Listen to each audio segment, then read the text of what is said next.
नमस्कार मंडळी, स्टार प्रवाह वाहिनीवरील दुहिरे माझा मितवा ह्या मालिकेच्या पुढील भागामध्ये आज आपण पाहणार आहोत.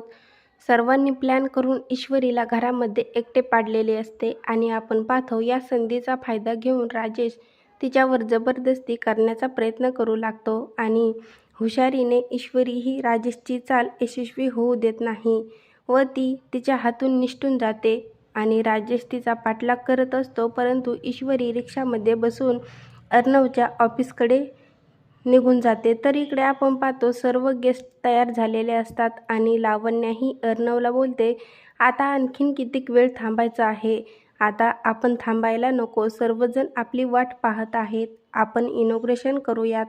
तेव्हा अर्णवचा देखील नाविलाज असतो आणि तो देखील इनॉग्रेशनसाठी तयार होतो आणि तो लावण्यासोबत इनॉग्रेशन करणारच. त्यावेळेस लावण्याही अर्णवच्या हातात हात पकडणारच आणि त्यावेळेस अचानक त्या ठिकाणी ईश्वरी येते आणि ती अर्णवचा हात पकडते आणि ईश्वरीला पाहिल्यानंतर अर्णव हा अतिशय आनंदित होतो.